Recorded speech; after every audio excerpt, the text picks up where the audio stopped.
ตลาดนัดวันจันทร์มันเฮามาเด้อพี่น้องเด้อ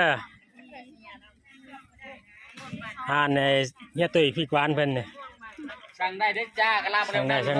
งได้เด้อมื้อนี้วันจันทร์ตลาดเก่งโดนมื้อนี้เพิ่นเฮือนลงเฮือนเอาไผเอาเมียใหม่มาสั่งได้กะลาบ่ครบสนใจสั่งได้โอ้น้องปลาส้มโอ้ส้มปลาไปกินนี่ยังเนี่ย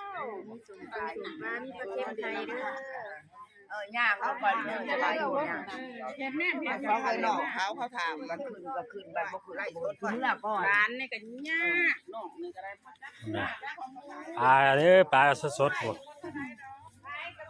ปลาตัวปลาอะไรปลากระเจ้าปลาเซลน่ะหัวกับปลาเซ่แต่ว่าคือว่าปลาหวยบอกเอาแล้วยิ้มซะดิบ่ผู้หญิงบ่เป็นมาแดกก็มีคุณนะ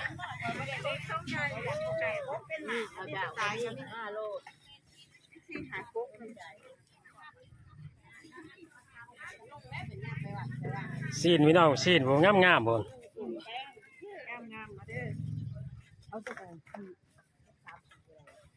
มีแต่ซีนทั้งหมูสั่งมา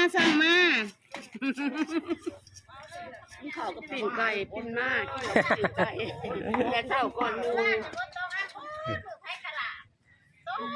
อาหารแบบว่าสำเร็จรูปมีได้พี่น้องเด้อโอ้ลูกสาวสร้างยังเกาะแม่ทำวันนี่วันนี้คลองก็มีเด้อพี่น้องคลองก็มีเด้อคลองในหน่วย50,000นี่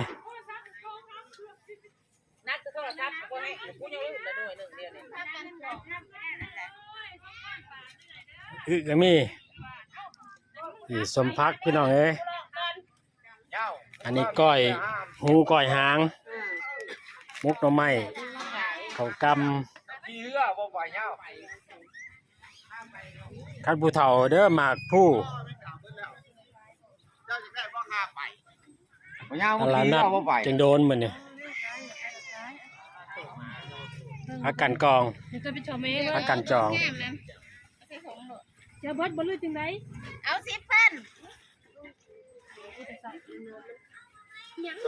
มากล้วยเด้อมากล้วยทั่วดินก็มีมาแต่ไกลได้เนาะเรางามพุ่นน่ะมาเด้อพี่น้องเด้อพ่อค้าแม่ค้าพร้อมบ่แหละลูกค้าพร้อมแล้วบ่